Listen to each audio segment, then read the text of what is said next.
بسم اللہ الرحمن الرحیم۔ السلام علیکم، میں ہوں محمد بلال۔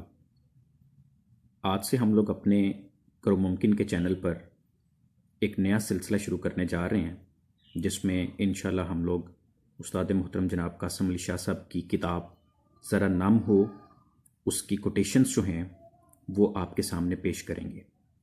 تو انشاءاللہ یہ ہمارا سفر جو ہے یہ مرحلہ وار ہوگا، اور اس میں ہم لوگ مختلف کوٹیشنز کو جو کہ اس کتاب کے اندر موجود ہیں ان کو ترتیب کے ساتھ جو ہے اپنی آواز میں آپ کے سامنے پیش کریں گے۔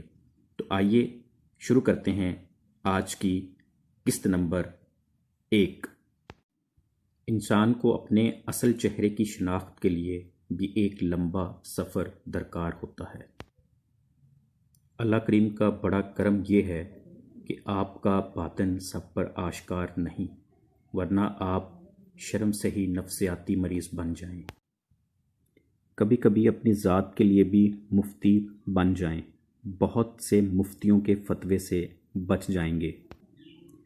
مجلس میں اچھا بننے والا اور تنہائی میں برا سوچنے والا منافق ہے۔ خدا سے دعا کیا کریں کہ آپ کو برا اور منفی سوچنے کی عادت سے نجات دے۔ یہ اللہ کا کرم ہے کہ آپ کو تھکا دینے والی سوچ سے چھٹکارا مل جائے۔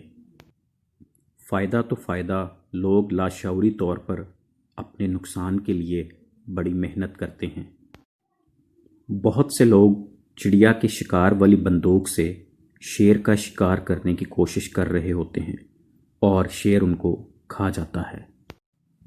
جن کا اندر مضبوط ہو، باہر کے طوفان ان کا کچھ نہیں بگاڑ سکتے۔ توانائی چھیننے والا ایک کام کر رہا ہوتا ہے اور توانائی دینے والا بھی ایک کام کر رہا ہوتا ہے۔ کبھی کبھی یہ سننے کی کوشش کریں کہ آپ اپنے آپ سے کیا باتیں کرتے رہتے ہیں۔ ان باتوں کا معیار ہی آپ کی اصل شخصیت کا عکاس ہے۔ شاہین کو پرواز کے لیے پر چاہیے، اور ہمارا تعلیمی نظام شاہینوں کے پر کاٹنے میں مصروف ہے۔ جو وقت گزر گیا اس کو یاد کر کے کچھ اصول بنا لیں، جو وقت باقی رہ گیا وہ بہتر ہو